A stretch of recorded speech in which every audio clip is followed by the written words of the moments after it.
प्रणाम सुंदर साथ जी, परम आत्मीय सुंदर साथ जी। ये अभी पहला प्रकरण चल रहा है।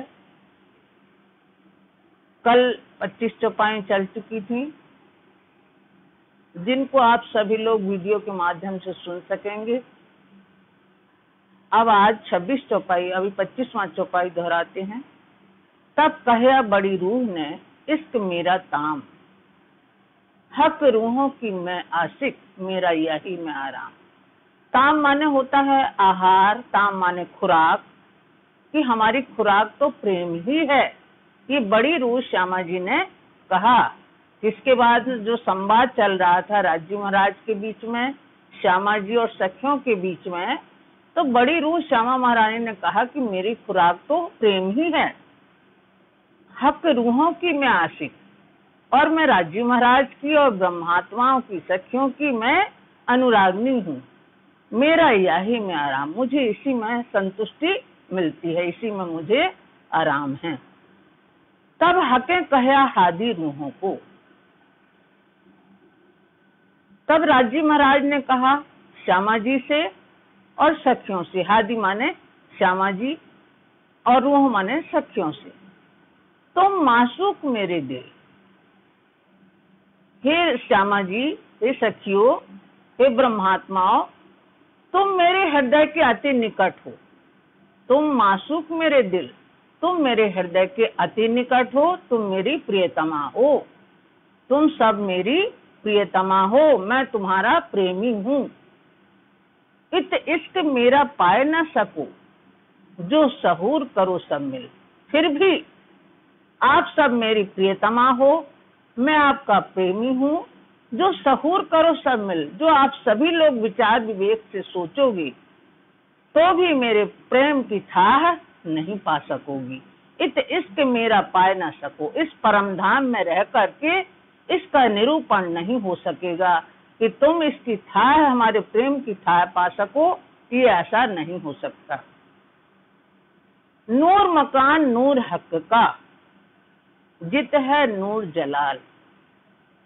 नूर मकान अक्षरधाम, नूर हक का, हक का ही आलोक है वहाँ।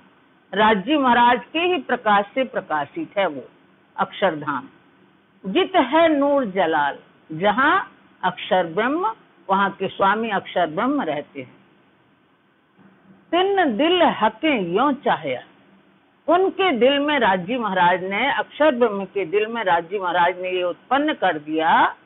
देखें इश्क नूर जमाल, कि मैं नूर जमाल यानी अक्षरातीत पूर्ण ब्रह्म परमात्मा का प्रेम देखूं कि इनका प्रेम कैसा है। ये बात राजी महाराज ने स्वयं अक्षर ब्रह्म के हृदय में ये बात उपजा दी, उत्पन्न कर दी। कैसा इश्क बड़ी रूह सो, कैसा इश्क रूहों साथ। बड़ी रूह यानी राजी महाराज का श्यामा जी के साथ में कैसा प्रेम है, कैसा इश्क रूहों साथ, और ब्रह्मात्माओं के साथ में, सखियों के साथ में कैसा प्रेम है। इश्क हादी का हक से, कैसा हक सो इस जमात, और इश्क हादी का हक सो, और श्यामा जी का प्रेम राजी से कैसा है, कैसा हक सो इश्क जमात। और जो जमात है ब्रह्मात्माओं की जमात, उनका राजी महाराज से कैसा प्रेम है, ये जानने की इच्छा, जिज्ञासा उनके अंदर उत्पन्न हो गई। ये इश्क रमूज रहे हमेशा। परम धाम में ये जो ये प्रेम की बातें हैं, गुज्ज बातें हैं, इस पे वार्तालाप हमेशा चलता रहता था, परिसंवाद होता रहता था। हक हादी रूहन, राजी महाराज, श्यामा जी और सखियों के बीच में ये प्रेमालाप, प्रेम संवाद हमेशा होता रहता था। ये ब्यौरा क्यों न हो वही, लेकिन ब्यौरा माने विवरण, निरूपण, विवेचन। ये ब्यौरा क्यों न हो वही, ये निरूपण वहाँ कैसे हो सकता था। वहाँ तो अद्वैत है, एक दिली है, एक तन, एक मन, एक दिल, सब कुछ एक ही है वहाँ। तो वहाँ दो तो कोई है ही नहीं, तो ये निरूपण भी वहाँ नहीं हो सकता था, कम और ज्यादा भी नहीं हो सकता था। बीच वाहिदत इश्क पूरन, क्योंकि वाहिदत इश्क जो अद्वैत है वहाँ प्रेम परिपूर्ण है, सब में प्रेम समान रूप से है। बीच वाहिदत इश्क पूरण, वहाँ प्रेम की संपूर्णता है सबके अंदर, किसी के अंदर घटबड़ नहीं है उस अद्वैत भूमिका में। तब हके दिल में यों लिया, मैं देखाऊं अपना इश्क। तब राजी महाराज ने सोचा, जैसे कि महाकारण में हम सुनते आए हैं, कुंज भवन की रेत में पिया चलो दौड़िए जाए, जो जाको छूले थे सोता के हाथ बिकाए। जब यहाँ दौड़ते दौड़ते सब किसी के पैर लगने से जब राजी महाराज गिर जाते हैं तो ऊपर से श्यामा जी, ऊपर से सब सखियां धराशायी हो जाती हैं। तब राजी महाराज सोचते हैं कि इन्हें हमारी साहेब की पहचान नहीं है। ये प्रेम संवाद होता है और जब अक्षर ब्रह्म को दर्शन देते हैं राजी महाराज, तब सखियों के मन में शंका आई कि राजी महाराज कहते हैं कि तुम हमारी प्रियतमा हो, तो हमसे ये क्यों छिपा के रखा, ये कौन है, ये कैसा खेल बनाते हैं, ये आज तक क्यों छिपा के रखा, जबकि आशिक और मासूक में तो ये भेद होता ही नहीं है। तो ये सब जानने के लिए सखियों ने कहा कि हमारा ही प्रेम बड़ा है। फिर तो श्यामा जी ने सोचा हमारा ही प्रेम बड़ा है, राजी इतना छिपाते हैं तो राजी का प्रेम कैसे बड़ा हुआ। ये सब बातें जब सबके मन में आई, तब हके दिल में यों लिया। राजी महाराज ने सोचा अब इन्हें वास्तविकता की पहचान करवाना ही चाहिए, जो कि परम धाम में नहीं हो सकती। तब हके दिल में यों लिया, राजी महाराज ने पहले लई हक के दिल में, पीछे आए माह नूर, तब पीछे हादी रूहन में, यों कर हुआ जहूर। राजी महाराज ने अपने दिल में ले लिया, वहां अक्षर ब्रह्म के अंदर ये हृदय में ये बात उत्पन्न करा दी कि यहाँ किसका प्रेम किसके साथ में कैसा है। मैं दिखाऊं अपना इश्क, मैं अपना इनको प्रेम के बता दूं कि हमारा प्रेम कितना अथाह सागर है, अथाह सागर के समान है, जिसकी कोई थाह नहीं पा सकता, जिसकी कोई गंभीर गहराई नहीं पा सकता। मैं अपने प्रेम की इनको पहचान कराऊं और पातशाही अपनी और हमारा जो प्रभुत्व है उस प्रभुत्व की भी बता दूं कि हमारा प्रभुत्व कितना है यहाँ, क्योंकि स्वरूप वो अद्वैत हैं और अपने स्वलीला द्वैत अपनी लीला के लिए विस्तार करते हैं वो, तो अपने प्रभुत्व को भी दिखाना है इनको। ये देखे रूह मुतलक, निश्चय ही इनको ये जानना आवश्यक हो गया। बका अर्श में जुदागी सो तो कबू न होए, अखंड परम धाम में, जो अविनाशी अखंड परम धाम है, वहां वियोग तो हो ही नहीं सकता, वहां वियोग नहीं हो सकता, जुदागी हो ही नहीं सकती, अलग नहीं हो सकते वहां। सो तो कबू ना होए, क्योंकि वो तो अद्वैत है, वो कभी भी नहीं हो सकता ऐसा। ये ब्यौरा नहीं वाहिदत में, ये जो निरूपण होने वाला है वाहिदत में नहीं होगा, वहां एक दिली में ये ब्यौरा निरूपण नहीं होगा। अद्वैत भूमिका में होए कम ज्यादा बीच दोए, जहां द्वैत भूमिका होती है वहीं कम ज्यादा होता है। कम ज्यादा और मतलब दुख सुख ये सब का निरूपण, दो चीजों का निरूपण तो द्वैत भूमिका में होता है, अद्वैत भूमिका में नहीं होता है। ये मजकूर अव्वल का हंसते करें सबको, ये जो वार्तालाप होता था हमेशा वहां होता रहता था और सब हंसते हंसते अपनी बातें कहती थी, चाहे वो श्यामा जी हो, चाहे सखियां हो और राजी महाराज हो। ये हमेशा अव्वल का दिन प्रारंभ से चला आ रहा है, हंसते हंसते सब आपस में बातें करती थी। पर कम ज्यादा वाहिदत में ब्यौरा क्यों न हो, लेकिन आज तक इसका निरूपण नहीं हो पाया कि किसका प्रेम कम है किसका अधिक है। इसका निरूपण वहां नहीं हो सकता था अद्वैत भूमिका में। हक आशिक हादिये का और आशिक रूहन, राजी महाराज ने कहा था हक आशिक हादिये का। राजी महाराज किसके प्रेमी हैं? श्यामा जी के। श्यामा जी प्रियतमा है और आशिक रूहन और ब्रह्मात्माओं के भी प्रेमी हैं वो। ऐसा हक का सुकन क्यों सही बंदे मोमिन, सुकन माने वचन, ऐसे राजी महाराज के बोल या वचन क्यों सही बंदे मोमिन, ये ब्रह्मात्मा श्यामा जी और सखियां क्यों सहती कि राजी महाराज ने अपन को कितनी बड़ाई दे दी, हमें प्रियतमा बना दिया, हमें आशिक बना दिया, आप मतलब हमें मासूक बना दिया, आप आशिक बन गए। ऐसा हक का सुकन क्यों सही बंदे मोमिन, जो ब्रह्मात्माएं थी वो ऐसा वचन क्यों सहती। चाहिए मोमिन आशिक हक कर, बात तो ये होनी चाहिए कि ब्रह्मात्माएं राजी महाराज की अनुरागनी हैं। ये होना चाहिए कि राजी महाराज की चाहने वाली कौन है, ब्रह्मात्माएं जिनको अनुरागनी कहते हैं, और आशिक हादी के और श्यामा जी को भी चाहने वाली हैं, क्योंकि वो शिरोमणि हैं, सर्वश्रेष्ठ हैं, शिरोमणि हैं, तो उनको भी चाहने वाली हैं ब्रह्मात्माएं, इनकी भी आशिक हैं।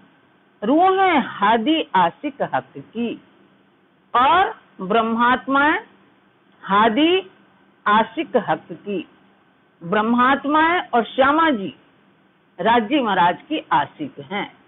माशूका न कह करके आशिक हैं, यानी अनुरागनी हैं। ब्रह्मात्माएं और श्यामा जी राजी महाराज की अनुरागनी हैं।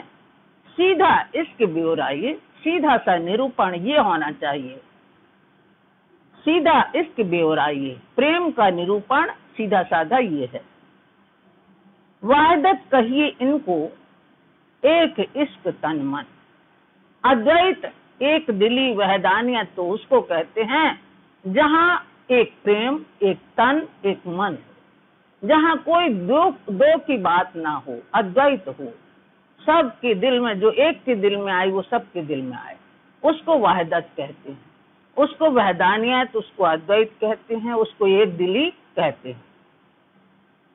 जुदागी जरा नहीं, वहां जुदागी हो नहीं सकती जरा मात्र भी।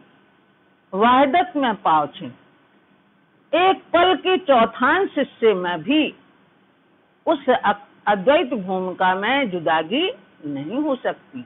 एक पल के चौथे हिस्से में भी, यानी चतुर्थांश में भी जुदागी नहीं हो सकती, यानी क्षण मात्र भी जुदागी वहां नहीं हो सकती। मैं छिपाऊं तुमको, बैठो पकड़ कदम। अब श्री राजी महाराज ने तो पहले उत्पन्न कर ही दिया है अक्षर ब्रह्म को। अब सखियों से सब जब वार्तालाप हो गया खिलवत खाने में, जो हम लोगों ने खिलवत में सुना पढ़ा, राजी महाराज क्या कहते हैं, मैं छिपाऊं तुमको, बैठो पकड़ कदम। हे ब्रह्मात्माओं, हे श्यामा जी, मैं आप सबको छुपा लूंगा। कहाँ, माया के पर्दे में। मैं तुम सबको माया के पर्दे में छुपा लूंगा। बैठो पकड़ कदम, तुम हमारे चरणों को पकड़ के बैठ जाओ। तुम्हें हम अलग नहीं कर रहे, तुम यहीं बैठो, यहीं बैठे बैठे खेल देखना है तुम्हें। तुम इस तरह से पाओगे आए मिलो माहेतम। और फिर जब मैं तुम्हें छिपा दूंगा, तुम खेल देखने लगोगी।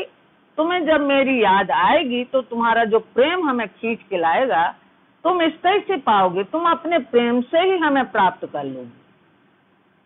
तुम इस तरह से पाओगे, तुम अपने प्रेम से मुझे पाओगी। आए मिलो माहेदम, एक क्षण में भी हमसे मिल सकती हो। वो प्रेम तुम्हारा एक क्षण में हमें मिला देगा, हमारे पास ले आएगा।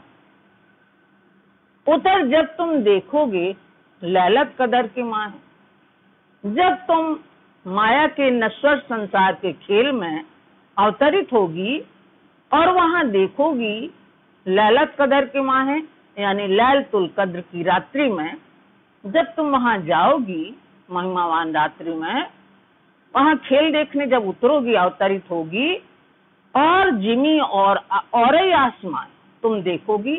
यहाँ तो घर भी दूसरे हैं, यहाँ की तो जमीन ही दूसरी है, यहाँ का तो आसमान ही दूसरा है। तुम्हें और ही और नजर आएगा, मतलब यहाँ से भिन्नता नजर आएगी, और ही तुम देखोगे वहाँ की जमीन और आसमान और घर परिवार देखोगी। देखो प्रतिबिंबता है, वहाँ असल की नकल देखोगी तुम। प्रतिबिंब यानी परछाई देखोगी, प्रतिबिंब देखोगी, प्रतिभास देखोगी सबका, तुम्हें सत्य वस्तु के वहां दर्शन नहीं होंगे। फरामोशी क्यों हो इसी? अब सखियां बोली, श्यामा जी सखियां बोली, फरामोशी क्यों हो इसी? क्या जुदे होशी माहे खेल? हमारे ऊपर फरामोशी कैसे आ जाएगी? अज्ञानता कैसे आ जाएगी हमारे ऊपर? वो नींद कैसे आ जाएगी? क्यों होगी हमारे ऊपर? क्या जुदे होशी माहे खेल? क्या हम आपसे जुदा हो जाएंगे, अलग हो जाएंगे खेल के बीच में? तुमको क्यों हम भूलेंगे, ये कैसी है कदर लैल? हे धनी, हम आपको कैसे भूल सकते हैं? हम आपको किसी भी तरह नहीं भूल सकते। ये कैसी है कदर लैल? ये कुदरत की कैसी रात्रि है? ये कुदरत की कैसी रात्रि है? क्योंकि बनाने वाले तो अक्षर ब्रह्म है, उनकी जो खेल होते हैं वो कुदरत के ही कहलाते हैं। ये कैसी है कदर लैल? ये कुदरत की कैसी रात्रि है। लैल माने रात्रि। कहा हके रूहन को तुम उतरो माहे लैल, बैठो पकड़ कदम देखोगे माहे खेल। अब राजी महाराज ने पुनः कहा सखियों से, हे ब्रह्मात्माओं, कहा हके रूहन को, राजी महाराज ने ब्रह्मात्माओं से कहा, तुम उतरो माहे लैल, तुम अब अवतरित होने वाली हो नश्वर संसार के खेल में। देखने के लिए तुम अवतरित होने वाली हो, तुम अवतरित हो रही हो। बैठो पकड़ कदम, तुम हमारे चरणों को मजबूती से पकड़ लो, यहाँ से तुम्हें बाहर नहीं जाना है। देखोगे माहे खेल, और यहीं बैठे बैठे तुम्हें नश्वर संसार का खेल देखने को मिलेगा। तुम वहां जाके ये खेल देखोगी। देखो और जिमी को और आसमान, और जब तुम अवतरित हो जाओगी नश्वर संसार के खेल में, तो तुम जो देखोगी कि यहाँ कैसी जमीन है, कैसे घर हैं, कैसे परिवार हैं, कैसा आसमान है, ये तुम्हें बड़ी विचित्रता लगेगी और चीजें दिखाई देंगी। यहाँ से अलग सब तुम्हें वहां दिखाई देगा। सो सब फना बीच में दुनिया सकल जहान। सो सब क्या है? सब नाशवान है, सब नश्वर है वहां। सो सब फना बीच में, सो सब फना के बीच में, यानी नाशवान नश्वर संसार में दुनिया सकल जहान। जो सृष्टि देखोगी तुम, जो संसार देखोगी, समस्त चीजें उस दुनिया की, उस संसार की समस्त चीजें मिट जाने वाली हैं, नाशवान है, मिट जाने वाली हैं। वो सब तुम वहां देखोगी। तित कानों सुने जाएंगे ये जो 14 तबक, और उस ब्रह्मांड में उस नश्वर संसार के खेल में तित कानों सुने जाएंगे ये जो 14 तबक। तुम लोग अपने कानों से सुनोगी 14 लोकों की बातें, इसके अलावा तुम्हें और कोई बातें सुनाई नहीं देंगी। तित कानों सुनो जाएंगे, तुम स्वयं अपने कानों से सुनोगी ये जो 14 तबक, 14 लोक के अंदर की बातें ही सुन पाओगी तुम, इससे आगे की बातें नहीं सुन पाओगी। कोई हमारे अर्श की तरफ न पावे हक, और हमारे परम धाम तक की बातें तो वहां होंगी नहीं तुम्हारे सामने। कोई हमारे अर्श की, हमारे परम धाम की कोई भी वहां बात करते हुए दिखाई नहीं देगा, न सुनाई देगा तुम्हें। तरफ न पावे हक, आज तक इस तरफ को, इस ओर का, इस तरफ का, इस दिशा का किसी को ज्ञान नहीं है। सत्य अखंड अक्षरधाम और परम धाम का दिशा का किसी को ज्ञान नहीं है। 14 लोकों की बातें हैं तुम लोग सुन पाओगी, अखंड की बातें वहां नहीं होंगी। देखो जिमी दमी आदमी खलक तमाशा, और तुम क्या देखोगी जब तुम अवतरित हो जाओगी नश्वर संसार के खेल में, तो तुम देखोगी जीव जंतु प्राणी जो उस नश्वर संसार के हैं, मनुष्य हैं, सब क्या है? खलक तमाशा। उस संसार में खेल करने वाले, नाटक करने वाले सब खेल के पात्रों की तरह, सब खेल के पात्रों की तरह तुम्हें दिखाई देंगे। हाँ, दमी आदमी प्राणधारी जीव, प्राणधारी जीव, देखो जिमी, देखो तुम उस जमीन को देखोगी तो तुम्हें पता चलेंगे जितने भी जीव जंतु हैं, प्राणधारी जीव जंतु हैं, आदमी हैं, खलक तमाशा, उस संसार में नाटक करने वाले, नए नए खेल करने वाले पात्रों की तरह तुम्हें दिखाई देंगे। ये खाली बीच बसत हैं, खाली माने माया में, ये शून्य नश्वर संसार की माया में रहते हैं। मुर्दों का वासा कैसे रहते हैं? जैसे मुर्दे रहते हैं, मिट जाने वाले, जिनका कोई अस्तित्व नहीं है, मुर्दों की तरह ये रहते हैं और कब चले जाएं इसका कोई पता नहीं चलता। मुर्दों की तरह उस संसार में रहते हैं और जिसकी अवधि समाप्त हो गई वो चला गया। मुर्दों की तरह यानी नाशवान संसार में नश्वरता लिए रहते हैं। ये न कछु पहले होते, जो तुम अपने आंखों से वहां देखोगी वो संसार का, उस ब्रह्मांड का अस्तित्व न पहले था, न कभी पहले वो आए थे और न होशी आखिर, न फिर दूसरी सृष्टि में होंगे, न होशी आखिर, न बाद में भी रहेंगे वो, न पहले थे और न बाद में रहेंगे। खेल ऐसा देखो बीच माह लैलत कदर, उस लैलतुल कद्र की रात्रि में, उस कुदरत की रात्रि में तुम ऐसा खेल देखोगी माया के बीच में कि जो पहले भी नहीं आया है और बाद में भी नहीं रहना है, बस उसी समय के लिए है, थोड़े समय के लिए, फिर उनको भी मिट जाना है। तो खेल ऐसा देखो बीच, उस संसार में तुम ऐसा खेल देखोगी।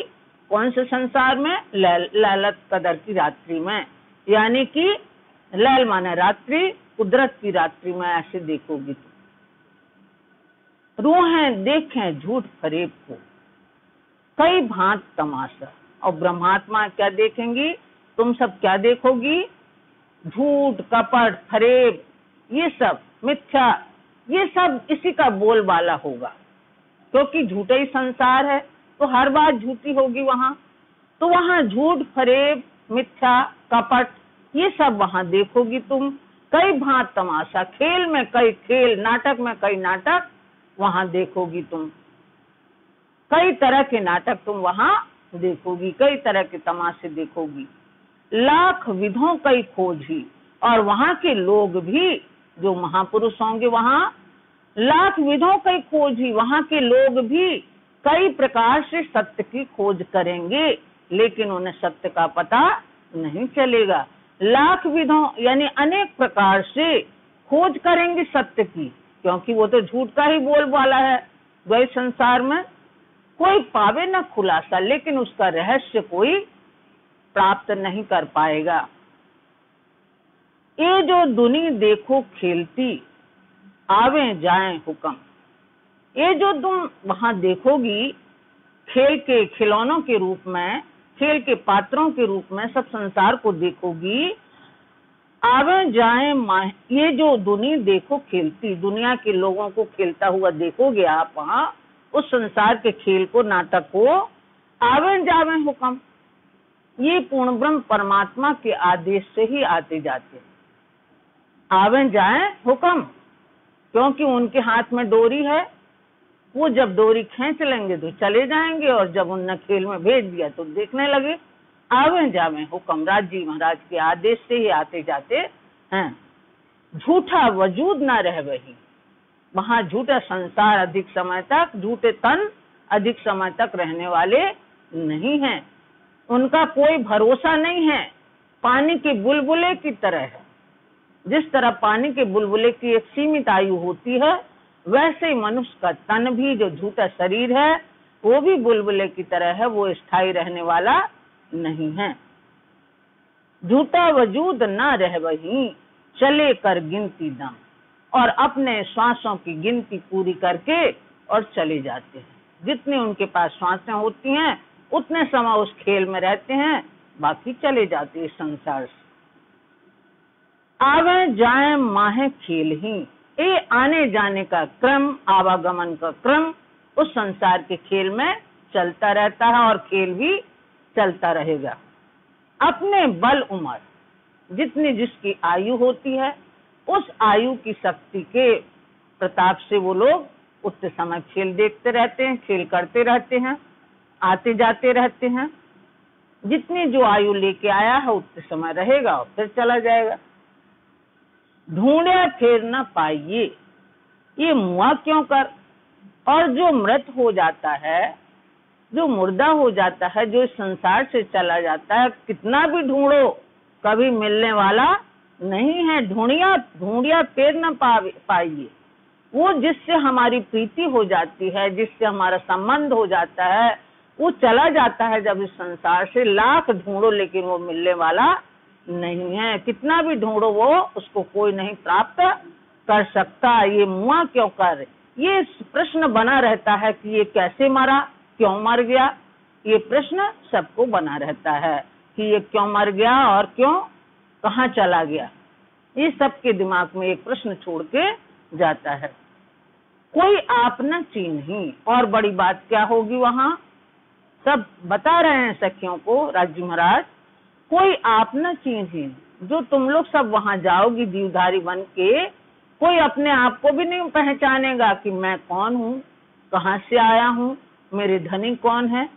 कोई आप न चिन्ही, न चिन्हे हक वतन, न अपने राजी महाराज के वतन को, अपने घर को, सत्य घर को भी नहीं कोई चिन्हेगा पहचानेगा। न चिन्हे तीन जिमी को, न इस संसार में रह रहे हैं उस जिमी का भी सही पता किसी को नहीं रहेगा कि कहाँ आ गए हम, कौन से संसार में आ गए। न चिन्हे तीन जिमी के, जिस जमीन में तुम लोग जा रही हो उस जमीन को भी न पहचानेंगे कि कौन सी जमीन में हम। ऊपर खड़ा है जिन, जिसके ऊपर जो आधार है उसको भी नहीं समझ पाएंगे कि किस आधार पे ये संसार खड़ा है, उसको भी नहीं पा पाएंगे कि किसके बदौलत हम यहाँ खड़े हैं, उसको भी नहीं कोई जान पाएगा। हक कहे हक तुम भूलोगी, उन जिमी में जाए। राजी महाराज कहते हैं कि हे ब्रह्मात्माओं, तुम सब विस्मृत हो जाओगी, तुम सब कुछ भूल जाओगी। वहां नश्वर संसार के खेल में गई तुम और तुम भूल जाओगी, तुम्हें सब विस्मृत हो जाएगा। उन जिमी में जाए, उस जमी में, उस खारे पानी की जिमी में जाकर के तुम उस नश्वर संसार में जाकर के तुम सब कुछ भूल जाओगी, सब तुम्हें विस्मृत हो जाएगा। रहोगे बीच नासूद के उत ही उलझाए, और तुम मृत्यु लोक में ही रहोगी, वहीं उलझी रहोगी। वही संबंध तुम्हें याद रहेंगे और उसी नाटक में तुम भी उलझी रहोगी। चलना जेता रात का अमल जो शरीयत, और इस अज्ञानता वाली रात में तुम कैसे चलोगी, कर्मकांड के आधार पे चलोगी तुम, क्योंकि कर्मकांड का ही बोलबाला है मृत्यु लोक में। तो वैसे ही तुम्हारा भी आचरण होगा, कर्म कांड के आधार पर ही चलना, माने तुम्हारा भी आचरण होगा, तुम्हारा भी कार्य व्यवहार वैसे ही हो जाएगा। जैसे अज्ञानतावश सब चलते हैं, वैसे ही उस रात में, कदर की रात्रि में, यानी कुदरत की रात्रि में तुम्हारा भी कार्य व्यवहार, तुम्हारा भी आचरण शरीयत यानी कर्म कांड के अनुसार ही होगा। दिन मार्फत हुए बिना कछुए न सूझत। और जब तक वो प्रेम, वो राजू महाराज का प्रेम और राजू महाराज की पूर्ण पहचान नहीं होगी, ये तारतम्य ज्ञान रूपी सूर्योदय नहीं होगा, तब तक तुम्हें कुछ सुझाई नहीं देगा, कुछ स्पष्ट दिखाई नहीं देगा। कछुए न सूझत, तब तक तुम्हें कुछ समझ में नहीं आएगा कि हम किस उलझन में फंसे हैं। जब ये ज्ञान प्राप्त होगा, जब प्रेम की पहचान होगी, पूर्ण पहचान होगी, तब तुम्हें कुछ रास्ता समझ में आएगा। दिन मार्फत हुए, जब तक ज्ञान प्रकाश का दिन नहीं होगा, मार्फत का सूर्योदय नहीं होगा, पूर्ण पहचान का, कछुए न सूझत, तब तक तुम्हें कुछ सुझाई नहीं देगा, दिखाई नहीं देगा।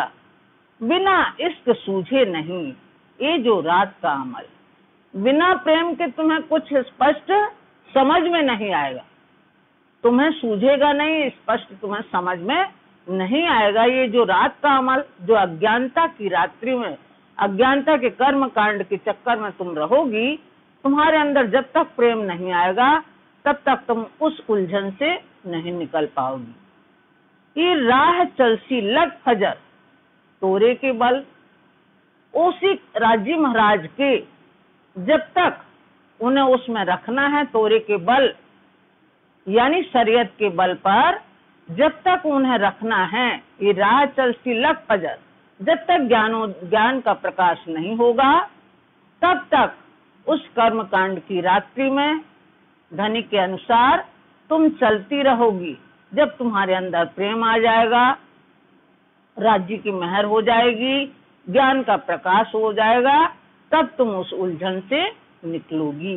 ये राह जब तक चलती रहेगी। तोरे के बल माने तोरे, मतलब ये शरीयत का है ना, उसी के बल पर, कर्म कांड के बल पर जब तक राज्य चलाएंगे तुम लोग चलती रहोगी। जब तुम्हें ज्ञान का प्रकाश मिल जाएगा, प्रेम हो जाएगा, तब तुम वहां से उलझन से निकल पाओगी। बोलो श्री प्राणनाथ प्यारे की। तोरे के बल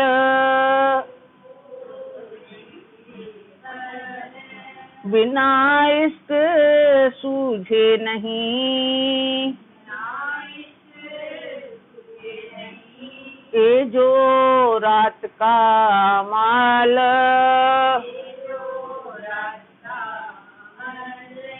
ये राह चलती लग फजर,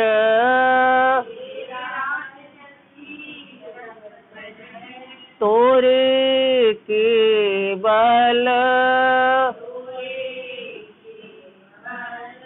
तोरे के बल। बोलो श्री प्राणनाथ प्यारे की जय, धाम के धनी की जय, आज के आनंद की।